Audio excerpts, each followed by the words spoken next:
The Black Order was revealed at D23, but they referred to them as the Children of Thanos. What exactly is the distinction? What does it mean? And why should you be pumped about the Black Order? Well, I'm about to tell you. What is up, YouTube? It's Josh. This is the Den of Nerds. And if this is the first time you're hearing me say, this is the Den of Nerds, you should probably subscribe to this channel. We cover all sorts of nerdy things. The next couple weeks are going to be chock full of awesome announcements that are, of course, coming out of D23 and San Diego Comic-Con. So if you like checking out videos where nerds talk about nerdy things, this is the channel for you. Seriously, we made it just for you. We really did. Anyways, the Black Order was revealed at D23. They were the 4 figures behind Thanos that were draped with cloth. There was a lot of speculation last week that maybe these were the Fantastic Four, which, you know, would have made zero fucking sense, but I guess people are really, really hype on the Fantastic Four coming to the MCU. Like, don't get me wrong, I am as well. I just don't see it as a real possibility. It would appear Fox is going to run with another reboot of that property. But those 4 figures ended up being members of the Black Order. Now, this is why this is so cool for me, guys. I am a huge Jonathan Hickman fan. You're going to discover that really quickly in a lot of my comic book videos. I talk about Jonathan Hickman. He is my favorite comic book writer. His years of writing New Avengers and Avengers were the best years for me in comics, period. But essentially, these characters that are from the Black Order are Jonathan Hickman characters. They were created for the lead up to and the duration of a crossover event called Infinity. If you have never read Infinity, highly suggest going and doing that. It is like Star Wars and Marvel had a baby. All the Avengers are out space fighting, trying to figure out crazy shit. There's side plots with the Illuminati. Thanos sends his lieutenants or generals, which would be the Black Order, to Earth. There's a lot of crazy fighting. They're looking for Thanos' son. So for me, getting the Black Order in the way that we got that revealed in the fashion of these models and designs is just like the hype train times a million. I am super, super excited for this kind of stuff. I love Jonathan Hickman, so I'm pumped that these things are in the MCU now. But I think that it's worth going into these characters, talking about them a little bit, telling you what kind of powers they have, and why they are so important to the overall fold of this story. So let's start with probably the least popular and least interesting one, and that would be Black Dwarf. So Black Dwarf is essentially just a bruiser. He's a very Hulk-like figure. He actually gets kicked out of the Black Order in Infinity after he's sent to Wakanda and is pushed back by T'Challa and the armies of Wakanda, which is very, very interesting. But essentially, he's just a big bruiser type guy. He's going to come in, mess some stuff up, you know, be the knock-around guy, or like the bowling pin, if you will. The proverbial hammer. So I see him maybe, you know, going up against the Hulk, causing a bunch of damage and chaos. But other than that, there's not too much to speak of when it comes to Black Dwarf. I will say this. I believe that either the post-credit scene for Black Panther or the 3rd act of that movie will show this character coming to Wakanda. I think they're going to recycle that idea here, which, once again, as a Jonathan Hickman fan, like, oh my God, that is freaking amazing. So I'm looking forward to that. It'll be really cool. Hopefully they have like some mech type things in Wakanda. And we'll get to see him just tearing through some mechs. The Dora Milaje. That would be really, really dope to see those bodyguards fighting this guy. That just the opportunity for visual awesomeness is right there in our face. So that's pretty much all I wanted to say about Black Dwarf. He's not...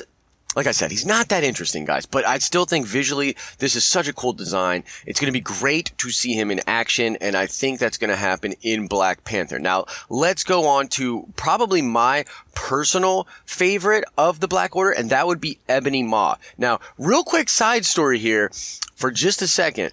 I'm a HeroClix player, and I think it had to be like 2 or 3 years ago now, they did a set of HeroClix, and the Black Order was a part of that set. And Ebony Maw was one of my favorite figures. He didn't cost a lot of points, but he did very cool things in the game. He's a strategist, and I think that is what he's going to be able to do. He also has like psychic abilities. He's able to like project and kind of sneak into people's minds. One of the craziest parts of Infinity was when he kind of sneak attacks up on Doctor Strange and kind of gets inside his head and is able to just kind of sit up there almost like a parasite and kind of observe what Strange is doing. And he's able to give that intel to the rest of the Black Order and to Thanos. So I think that he's going to be this very unique character that's almost kind of walking around in the shadows. Something akin to the way that Loki was able to use the Mind Gem to manipulate the Avengers and to manipulate the Hulk into fighting. I think that's really what we're going to get from Ebony Maw. I also just kind of have this feeling that they'll position him as Thanos' right-hand man. It could be Corvus Glaive, but I really do believe that they'll use Ebony Maw. He just seems to be a really good complement to Thanos. Like, think about it. Thanos, brute strength, this massive, just intimidating figure, really, really big, powerful, and also super smart. You're going to hear me say this a lot. I really hope they make Thanos smart. He's a genius. But Ebony Maw, kind of like a nice contrast to that. He's skinny. He's like all psychic, not a lot of bronze, not really intimidating, almost kind of has this vampire type vibe to him.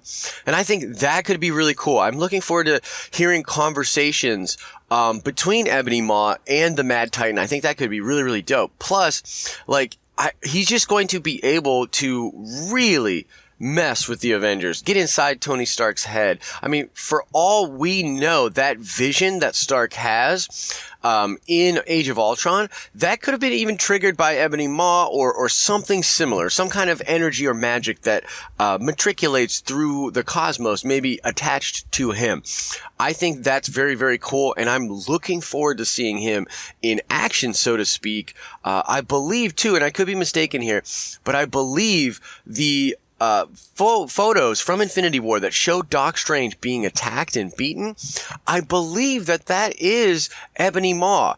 I'll have to double check, but there's actually somebody found a label on that guy's motion capture equipment, and it literally says something like the Black Order, and it has, I believe, EB, Ebony Maw, which is crazy. I mean, that's awesome. So that attack could be happening in the physical realm, but that could also be like a spiritual or astral projection battle, right? So that could be the astral projection of Ebony Maw fighting against the astral projection of Doctor Strange, and that's just, wind it back and replay that sentence. That's so dope, right?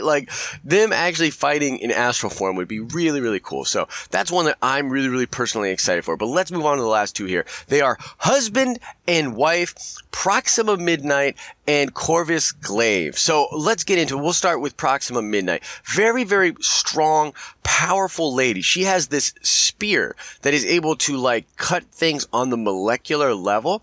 And she's just frankly a badass. There was this moment in the Infinity series where she cuts the Hulk and basically makes him turn back into Bruce Banner. So that's very, very interesting. She actually ends up joining the Cabal. She's one of the people that makes it out of Infinity and kind of goes along with Thanos, with him into Secret Wars, and that, that's getting kind of crazy into the comic book stuff. But she's a really, really interesting character that I'm looking forward to being fleshed out perhaps a little bit more. But essentially, she's got this badass weapon that can cut through pretty much everything. She could be the person that messes up Cap's shield. I mean, she could be tearing through all these different people. What a force to be reckoned with. And the design of this character, I mean, look at this design. She is gorgeous looking. I've got to get some figures of this. I mean, I'm not, I'll be completely honest with you guys. I'm not at the level yet where I can just be buying Hot Toys figures, but oh my God, if I could get a Hot Toys collection of the Black Order, I would just have a nerd boner all the time. I'd have to call my doctor because it would be way longer than 4 hours. Sorry if that, I'm sorry guys, but that's just me. Welcome to the Den of Nerds. That's how we do back here. But so that is Proxima Midnight. I think she's going to be dope. Now let's go to Corvus Glaive. This dude is awesome. Now, first thing I want to say about him is his spear. Also has a spear, right? Husband and wife spears. That's kind of adorable. But the thing that's crazy about this is he's got like a Horcrux or something inside this motherfucker because he can get annihilated and rebuild himself as long as his spear is still around. His soul or essence is tied to this weapon, and as long as it's not destroyed, he is not destroyed. And I mean, you gotta think that it would be made out of something really, really strong. You know what I mean? They're not going to make an item like that out of like a pizza box. You know, it's going to be strong. He's going to be good. But he's also a master strategist. He spends time for every planet that he invades for Thanos, studying the militaries and actions of the people of that planet. He is the one that formulates the strategies and then enacts it on the planet in order to subjugate it. So he's really a genius of strategy and a total badass in war. I really think that visually this guy just looks amazing. I mean, they all really do, but I just really love his design. You see the weapon, and I think that it's going to be awesome to watch him in action, and hopefully he gets messed up a bunch of different times, but then rebuilds himself. Like, I just really hope that we get to see that. I don't see why we wouldn't. It's a cool idea. It'd be fun to put on the screen visually. So really, really looking forward to seeing him, and perhaps a husband and wife kind of thing going on too. It will be interesting to see the exact hierarchy of these guys as far as like how they report to Thanos and how they deal with each other. Now, what their primary function was in Infinity was to come and mess up Earth in preparation for Thanos, right? And I think that's the exact same kind of a thing that we're going to get in Infinity War. I think that your Act 2 of Infinity War is going to mostly be the Black Order coming down and devastating the planet. I think that you're going to get Black Dwarf in Wakanda. I think that you're going to get perhaps Ebony Maw in New York fighting Doc Strange. I think that you're going to get Corvus Glaive and Proxima Midnight, you know, doing something really important. I don't know all the puzzle pieces here, but they will formulate a strategy on how to best take out the Avengers, and they're going to come down and they're going to do it. But here's the cool thing about Earth. This is something that is just repeated in Marvel Comics. Earth ain't no joke. As far as the galaxy and the universe is concerned, and even the multiverse, Earth is a bad neighborhood if you're a villain.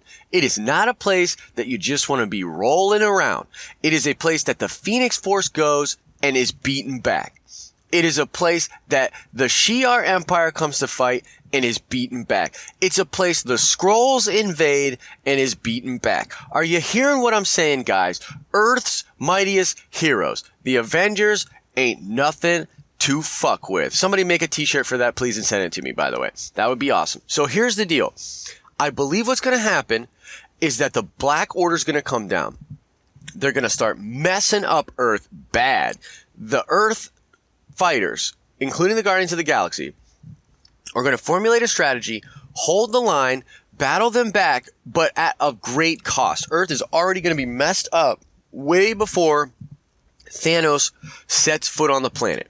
They're going to be weakened, but they're going to feel like they've won. They're going to be like, yes, we've pushed the Black Order back. This is amazing. This is awesome. And then Thanos is going to come down, and while they're still recovering, the Earthlings, I mean, he's going to bring the fucking pain. He's going to wreck their shit, and they're going to realize how screwed they are. So that is what's going to happen. The first wave is the Black Order.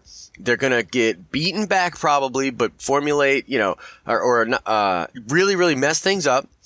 And then Thanos is going to come down and finish the job. Now, let's talk about the fact that at D23, they refer to these guys as Thanos' children.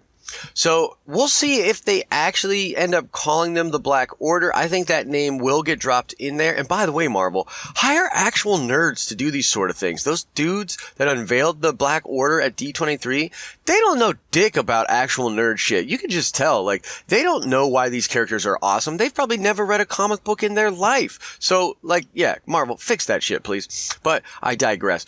I don't know if this is just an MCU thing that they're going to try to tie in together the idea of Thanos' children to the idea of the Black Order. I mean, part of the thing with the Black Order is these people align themselves with Thanos because they just consider him to be like the god. He's going to win. It's much like Count Dooku in Star Wars. He just knows that Palpatine's going to win, that nothing can stand up against him. So he's like, I'll join him and do what I can to provide order. So same thing with the Black Order. I do think it might be interesting, though, to tie the Children of Thanos to the Black Order, because you're essentially saying Gamora could have been a member of the Black Order because she was kind of already in the ranks, so to speak. Same thing with Nebula. So, you know, maybe that's interesting. I don't really know. But this is the Black Order from Infinity, from Jonathan Hickman stuff. That's freaking dope as hell if you're a comic book fan. Guys, holy shit, the hype is real for Infinity War. I need to see this trailer. Somebody send me a pirated version. I say that. I'm not kidding. Like, hit me up, dude. Your comment will get like blocked by YouTube, but I'll still be able to see it. And yeah, give it to me, man. Give it to me, baby.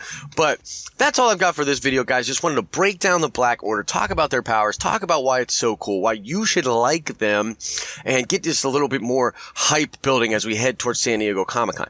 It is possible we get a ton of stuff dropped there. Maybe we'll get explanations for some of the questions we have coming out of D23. Maybe we'll get that Infinity War trailer, and I'll just weep like a baby for 2 days.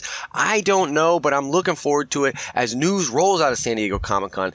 Make sure you check out the Den of Nerds. Subscribe to this channel and activate that little bell thing so you get alerts when we put stuff up. Also, go to thedenofnerds.com where we'll be putting up a ton of articles about everything going on in the nerdy world. So, yeah, and hit me up in the comment section about this video, guys. I want to know what you think. Are you as hyped as I am? Are you excited to see Hickman stuff in real type form? I mean, wow, what a world we live in. You know what I mean? Very, very cool stuff. So please hit me up in the comment section. Would love to continue this conversation down there. As I always say, I hope you are having an awesome and nerdy day. See ya!